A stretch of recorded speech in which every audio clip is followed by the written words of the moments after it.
प्रेम ही परमेश्वर है, परमेश्वर ही प्रेम है। तो गॉड का जो प्यार है उसका आधार क्या है? कोई बता सकता है? नहीं। प्रेम का आधार होता है सहानुभूति, करुणा, पूर्ण समर्पण। तो जब ईश्वर हमसे प्रेम करते हैं तो वो हमको जैसे हम हैं उसी रूप में स्वीकार करते हैं और फिर उस प्यार के द्वारा हमें पालते भी हैं। कभी भी परमात्मा हमसे ये नहीं कहते बच्चे तुम में ये खराबी है तो मैं अब तुम्हें प्यार नहीं करने वाला, या तुम तो सुधर ही नहीं रहे हो, मैंने तुम्हारे पर इतना समय दिया, तुम में अभी भी वही विकार हैं, वही सब खामियां हैं, तो मैं अब तुम्हें प्यार नहीं कर सकता। तो यानी उनका प्यार हमारे लिए एकदम निस्वार्थ है और एकदम अनंत है, सबसे ज़्यादा अनंत है। कोई उसकी माप नहीं कर सकता, इतना स्वार्थहीन प्यार। जैसे एक माँ का प्यार होता है ना, एक कहावत भी तो है कि माँ का जो प्यार है वो ईश्वर के प्यार के बराबर है, क्योंकि माँ ने आपको तब से प्रेम करना शुरू कर दिया जब से आप उससे मिले भी नहीं थे, जिस दिन से आपने उसको देखा भी नहीं था और उन्होंने आपको नहीं देखा था। परंतु परमात्मा हमारे बारे में, हमारी कमियों के बारे में भी जानते हुए भी हम जैसे हैं हमें स्वीकार करके और हमारे अंदर की जो खामियां हैं उनको बुलाकर भी प्रेम को आगे रखते हैं। तो ये ऐसा प्रेम है कि जिसकी कोई वो ही नहीं है, पराकाष्ठा ही नहीं है। और आज जो दुनिया का बाकी प्रेम का जो लोग दिखावा करते हैं, झूठी तसल्ली देते हैं, कई बार लोग प्रेम के नाम पे छोटे छोटे लड़कियों को धोखा दे देते हैं कि हम तुम्हें प्यार करते हैं, परंतु ऐसा नहीं है। आत्मा और परमात्मा का जो प्रेम है वही एक सबसे सच्चा प्रेम है, क्योंकि ये क्या है, एकदम निश्चल और अटूट प्रेम है। इस परमात्मा प्यार की शक्ति हमें जब दिव्यता रूप में अनुभव होने लगती है तो जिस तरह से भक्ति मार्ग में भी जितने भी भक्त हुए हैं वो परमात्मा से प्यार के कारण ही जुड़े हैं। चाहे वो तुलसीदास हो गए, मीरा, सूरदास हो गए, कबीर हो गए, प्रहलाद, इनका सबसे पहले नाम ही प्रेम और भक्ति के रूप में लिया जाता है। यानी मानना पड़ेगा कि परमात्मा के प्यार को ही सच्चा और एकदम निस्वार्थ प्रेम कह सकते हैं, क्योंकि बाबा भी निराकार है और प्रेम भी आँखों द्वारा तो नहीं देखा जा सकता, प्रेम को हम अपनी आँखों से नहीं देख सकते। तो अब हम इस चीज़ को ऐसे बेसिक से शुरू करते हैं आज से समझना और समझाना कि जगत में तीन चीज़ें हैं, जैसे प्रकृति है, आत्मा है और परमात्मा है। तो प्रकृति हो गई जड़ पदार्थ जो हम ये सब देखते हैं, ये जितने भी वस्तुएं हैं। आत्मा भी चेतन है, परमात्मा भी चेतन है। तो जब शरीर और मन, प्रकृति ये सब मिलते हैं तो वो जड़ पदार्थ होते हैं, यानी कि शरीर भी तो एक ना एक दिन यहीं रह जाना है। परंतु जब आत्मा का परमात्मा प्यार होता है, परमात्मा से उसका प्यार जुड़ता है, तो वो जड़ नहीं है, क्योंकि चेतन का चेतन से प्यार हो गया।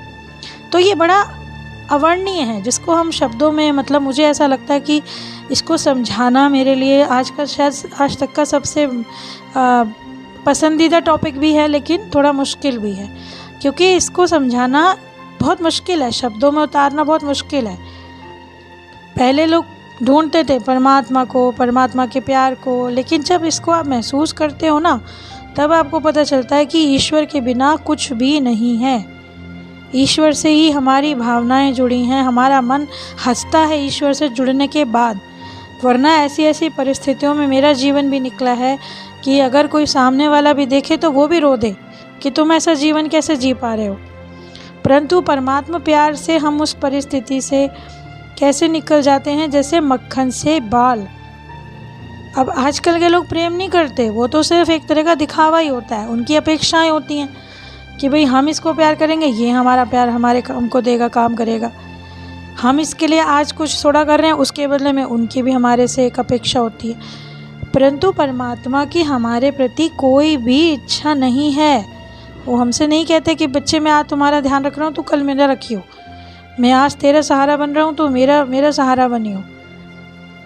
तो प्रेम परमात्मा में सबसे ज़्यादा क्यों है? सृष्टि वैसे तो बनाई परमात्मा ने प्रेम से थी, हृदय से बनाई थी, परंतु आज लोगों ने उसे जैसे प्रकृति को दूषित कर दिया, उसी तरह प्रेम की परिभाषा को भी दूषित कर दिया।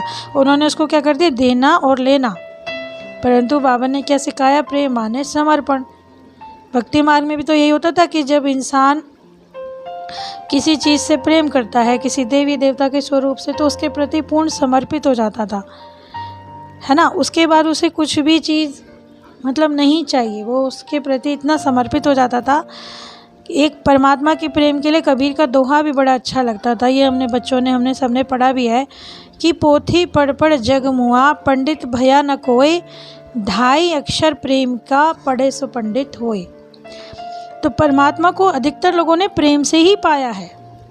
ऐसा नहीं है कि जो बहुत बड़े बड़े शास्त्र पढ़ लिए, बहुत भक्ति कर ली, बहुत माला जप कर लिया, बहुत मूर्ति पूजा कर ली, तो उन्हें परमात्मा डेफिनेटली मिल गया। भगवान को पाने का सबसे इजी और सबसे शॉर्टकट रास्ता है प्रेम और समर्पण। परमात्मा को हृदय से प्यार से पुकारो, तो आप देखोगे कि आप सच में जो है आप महसूस करोगे, उस चीज़ को बताने की ज़रूरत नहीं पड़ेगी, क्योंकि परमात्मा को पाने का सबसे आसान और सबसे ऊंचा रास्ता भी प्रेम ही है। क्योंकि परमात्मा खुद जन्म मरण में तो आते नहीं हैं। अब हम आत्माएं आती हैं तो हमें कष्ट भी मिलते हैं, दुख सुख भी देखती हैं हम आत्माएं। तो परमात्मा प्यार से हमें कोई अलग नहीं कर सकता। परमात्मा के प्यार से आत्मा को कोई अलग नहीं कर पाता, क्योंकि ईश्वर सबके लिए एक जैसा होता है। ईश्वर के गुण कर्म स्वभाव सत्य है, यानी उनका जो प्रेम होगा ना वो भी सत्य होगा। अद्वितीय शक्तिवान है, मतलब उनकी शक्तियाँ सर्वशक्तिवान है, उनके अंदर अनंत शक्तियाँ हैं। निराकार हैं लेकिन सर्वशक्तिवान है। कितना अद्भुत है। उनका स्वभाव भी, उनका प्रेम भी, उनका ज्ञान भी, यानी उनके जो कर्म हैं सब सत्य हैं। और उन तक पहुंचना ही हर आत्मा का एक एम होता है। जो हम आत्माएं हैं वो इस दुनिया में क्यों आए हैं? हम इसलिए तो आए थे कि परमात्मा से मिलें। परमात्मा से जब हम अलग हो जाते हैं तब भी हम यही दिल में महसूस भी करते हैं। कहते हैं ना, भक्ति मार्ग में भी कई बार आंखों में आंसू आ जाते थे कि मैं कैसा हूँ प्रभु जो तुम तक पहुँच नहीं पा रहा। तो मैं ये नहीं कह रही कि भक्ति मार्ग में कुछ नहीं है। भक्ति मार्ग बहुत एक सुंदर मार्ग है। उसके अंदर अपने अंदर पहले, भक्ति मार्ग में जाने से पहले अपने अंदर के जंग लगे द्वारों को खोलना पड़ता है। उसकी परतें गहरी होती हैं, उन तक जाना पड़ता है। इसलिए कहते हैं ना कि भक्ति में भी क्या होता था कि भाई नाम जपते रहना पड़ता है हर धड़कन में। ये भक्ति में ये नहीं होता कि भक्त दिख रहा है, उसमें सिर्फ परमात्मा दिख रहा है। यहाँ पर परमात्मा हमें क्या सिखाते हैं? यहाँ पर हमें ये सिखाते हैं कि मैं निराकार हूँ तो आत्माएं भी निराकार है। मैं अगर सर्वशक्तिवान हूँ तो तुम मास्टर सर्वशक्तिवान हो। अगर मैं गुणों का सागर हूँ तो तुम भी गुण स्वरूप हो। यानी बाबा ने हमें अपने बराबर में बिठा लिया। हमें ये नहीं कहा कि भाई तुम मेरे से नीचे हो, तुम पापी हो, नीच हो। बाबा ने कहा यदि मेरे लिए कहा जाता है सत्यम शिवम सुंदरम, तो तुम उसकी संतान, तुम सोचो तुम कितने सुंदर हो। तो परमात्मा को जानकर, परमात्मा को याद कर करके कहीं ना कहीं हम अपने अंदर भी उनके गुण जो है धारण करते चले जाते हैं। और यही प्रेम की पराकाष्ठा है। प्रेम माने एक दूसरे में समा जाना। प्रेम माने कि आपको कोई अलग ना कर सके, आपका कोई डिफ्रेंशिएशन ना कर सके कि आप अलग हो और वो बंदा अलग है। जब हमें किसी से बहुत प्रेम होता है ना तो हम उसकी आदतें कैच करने लगते हैं। यानी कि कुछ माताएं बहनें जो अपनी मम्मी की बातें बहुत रिपीट करती रहती हैं कि उन्हें अपनी माँ से इतना प्रेम होता है, मेरी माँ तो ऐसे कहती थी या मेरे पिताजी तो ऐसे करते थे। तो हमारे अंदर वही चीज़ आती चली जाती है। तो जब हमारा परमात्मा से प्रेम सच्चा होता है, जब परमात्मा तो देखो सच्चा प्यार करते ही हैं, परंतु जब हमारे प्रेम की बात आती है कि आत्मा परमात्मा को जब सच्चे दिल से याद करके उसे प्रेम करने लगती है तो उसके गुणों को भी अपनाने लगती है। अब एक बात और भी है कि अगर हमने आज अविश्वास कर भी लिया कि कुछ नहीं होता है परमात्मा बगैर, है ना, भरोसा उठ गया, कुछ ना कुछ ज़िंदगी में ऐसा हो जाता है कि सपने टूट जाते हैं और अपनों के प्रति और सब कुछ गलत बिखरा हुआ लगता है, तो हम कहते हैं नहीं कुछ नहीं है परमात्मा बगैर, कुछ भी नहीं है। तो क्या हमारे अविश्वास करने से परमात्मा नहीं रहे? या हमने कह दिया कि नहीं इस दुनिया में भगवान नाम की कोई चीज़ नहीं है, तो ऐसा कहने से वो हो गए ख़त्म? नहीं, बल्कि हमारा भरोसा मर गया। तो परमात्मा के ऊपर जुड़े रहने के लिए ना भरोसा भी ज़रूरी है। आज हम उसे बहुत प्यार से याद करें, कल को हमारी ज़िंदगी में कुछ दुख आ जाए, परेशानी आ जाए, हम तो सीधा परमात्मा को ही नकार देते हैं। कुछ भी नहीं है परमात्मा, कोई भी नहीं है, मैंने तो इतना दुख सहन करा, अगर परमात्मा होते तो अब तक मेरे दुख ख़त्म नहीं कर देते, मेरी गरीबी ख़त्म नहीं कर देते, मेरी बीमारी को ख़त्म नहीं कर देते। क्योंकि हमारे अंदर स्वार्थ आ गया ना, हमने अपने अंदर दुर्गुण भर लिए, हमने अपने अंदर क्रोध भर लिया। परमात्मा ने नहीं भरा, हमने भर लिए, क्योंकि वहाँ से तो हमेशा ही वहाँ से तो बह रहा है। तो हमें तो अपने अंदर सफाई करनी है ना। प्यार माने जब परमात्मा से प्यार हो तो पूर्ण समर्पण भी हो।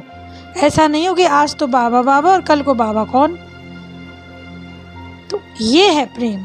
जिस स्थिति में भी किसी आत्मा का विश्वास नहीं बाबा से हिलता, भगवान से नहीं हिलता, तो परमात्मा भी उसको याद करते हैं। हाँ, हर ग्रंथ में बोला गया है कि भक्त नहीं याद करता, कभी कभी भगवान खुद याद कर रहे होते हैं उस समय।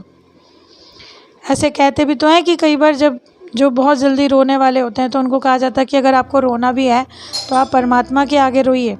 तो रोया किसके आगे जाता है? जो हमारा अपना होता है। तो ये संकेत है कि हमें अपना हमारा कौन है और हमें किस पे विश्वास रखना है। ओम शांति।